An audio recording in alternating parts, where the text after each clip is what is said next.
Welcome back to my YouTube channel WC Coins World. If you're passionate about coins, history, and hidden treasures in your pocket change, you're in the right place.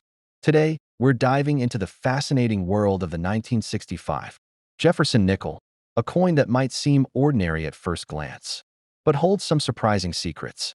Whether you're a seasoned collector or just starting out, you won't want to miss the historical facts, minting details, and potential value hidden behind this iconic piece of American currency. So grab your coin jars and let's get started. The Jefferson nickel has been a staple of American coinage since its introduction in 1938, and the 1965 Jefferson nickel stands out as a coin produced during a critical period in United States mint history, a time marked by significant economic shifts and changes in minting practices that would influence how coins were made, circulated, and valued for decades to come. The 1965 Jefferson nickel is unique because it was struck in the midst of a national coin shortage that affected the availability of small denomination coins across the country, especially silver coins, and this situation led the U.S. Mint to enact emergency measures and introduce new policies that affected coins like the nickel. Even though nickels did not contain silver, the changes implemented in 1965 still had lasting effects on their production and distribution. To fully understand the historical significance of the 1965 Jefferson nickel, we need to step back into the early 1960s, when rising silver prices began to pose serious problems for the U.S. Mint. Coins containing silver, especially dimes, quarters, and half dollars, were being hoarded by the public either for their metal value or as collectibles, which led to a severe shortage of circulating coinage. In response, the Coinage Act of 1965 was passed, a sweeping reform that eliminated silver from dimes and quarters, reduced it in half dollars, and placed limits on mint marks and coin production, which would significantly impact the production of the 1965 Jefferson nickel. The 1965 Coinage Act directly affected mint marks and collector behavior. The government believed that the coin shortage was being exacerbated by collectors hoarding coins based on mint marks.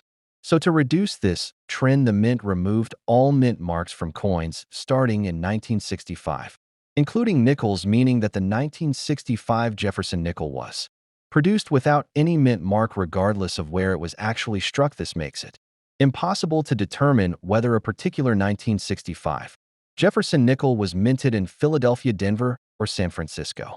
Although it is widely believed that most were produced in Philadelphia and Denver, the removal of mint marks continued through 1967 and was only reinstated in 1968. This deliberate omission of mint marks from 1965 to 1967 created a period of anonymity in American coinage history known as the no mint mark era. It's a critical chapter in numismatics that highlights the intersection of economic policy, public perception, and coin production. Even though nickels were not part of the silver removal policy, their role in the coin shortage meant they too were impacted in ways beyond their metallic content. The 1965 Jefferson nickel became a product of these times, both in form and in public perception, and that makes it a fascinating piece of American history. Despite having no mint mark, the 1965 Jefferson nickel was produced in massive numbers to help alleviate the coin shortage. The total mintage exceeded 136 million coins, which was a substantial figure for the time and reflects the urgency with which the mint worked to restore coin circulation across the United States. The coin was struck on the same copper-nickel composition planchet that had been in use since 1946, consisting of 75% copper and 25% nickel. This composition was not altered by the Coinage Act since nickels had never been made of silver in circulating form aside from the wartime nickels of 1942 to 1945. The design of the 1965 Jefferson nickel remained unchanged from previous years, featuring the iconic portrait of Thomas Jefferson by sculptor Felix Schlag on the obverse. This design had been in use since 1938 and was selected through a national design competition. Schlag's original rendering was modified slightly by mint engravers before being approved and used the reverse of the coin features Jefferson's home Monticello, rendered in neoclassical detail and surrounded by the inscriptions Monticello 5 cents, United States of America, and E pluribus. Unum, the 1965 Jefferson nickel, retained these design elements with no modifications. Even though there were no design changes in 1965, there were slight variations in die quality and strike sharpness due to the heavy demand and rapid production schedules of the mint under pressure to meet public need. The mint often reused dies longer than ideal, leading to weaker strikes and die fatigue on many 1965 nickels. Collectors today often note that many examples of the coin exhibit soft details, particularly in Jefferson's hair and Monticello's steps and pillars, which are commonly used as indicators of strike quality.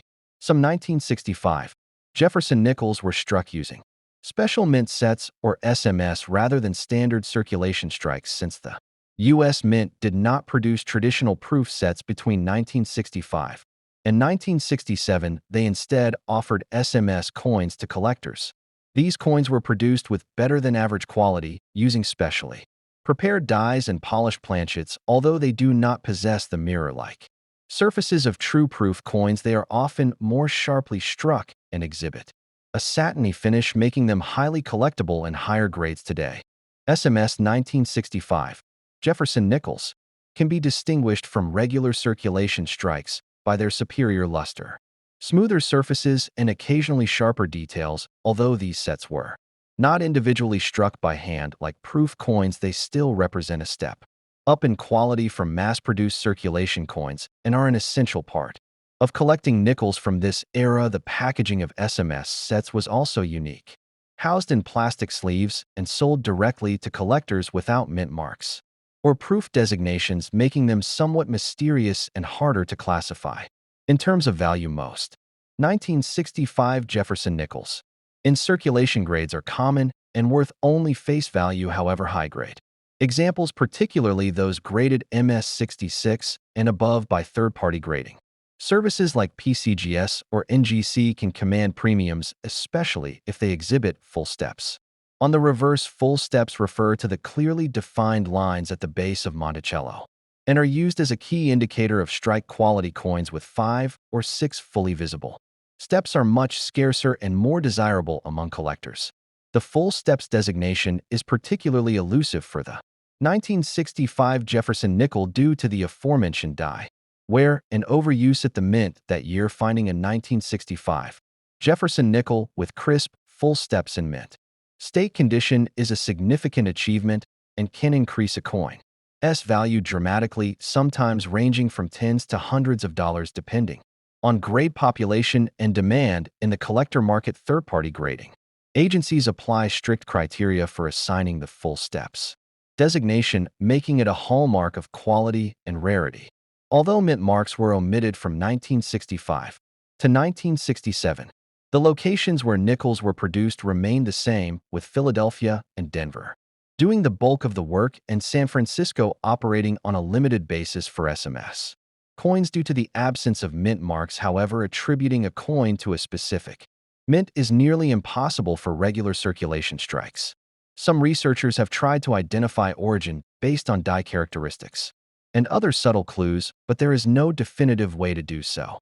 The 1965 Jefferson nickel also marks a transitional period in U.S. coinage policy, the removal of silver from circulating coins, the introduction of clad coinage, and the elimination of mint marks were all part of a larger strategy to modernize and stabilize the nation's coin supply. These moves were not without controversy, as many collectors felt that removing mint marks and canceling proof sets hurt the hobby and diminished the artistry and collectability of modern coins.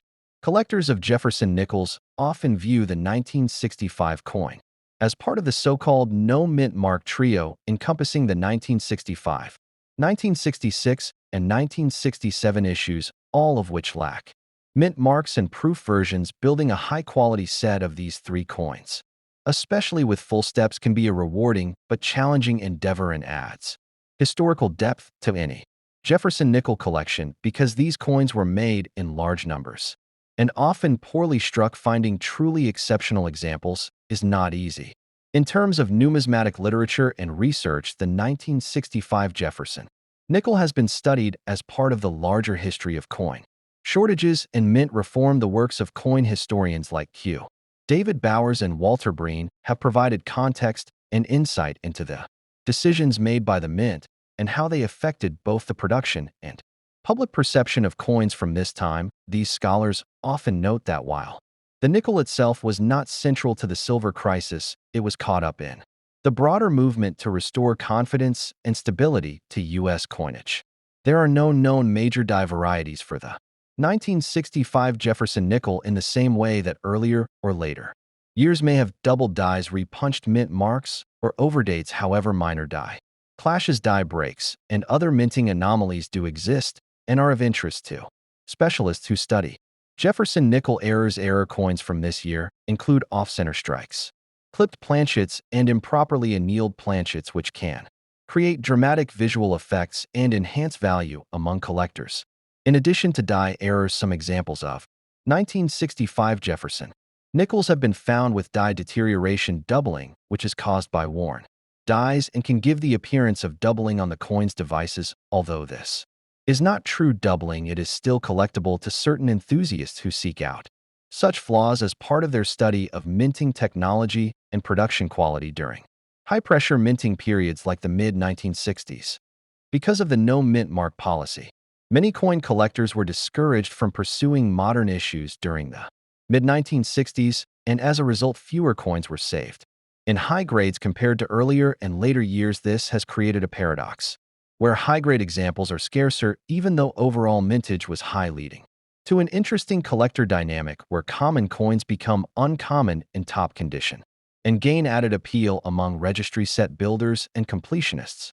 The registry set phenomenon has driven demand for top-tier examples of all Jefferson nickels, including the 1965 issue, with major grading companies offering awards and recognition for those who complete high-grade sets. Collectors now compete to find the finest known examples of each date and mint mark, including those from the no mint mark era of 1965 to 1967. Full steps nickels from this period are particularly prized and help elevate the value and visibility of otherwise overlooked issues.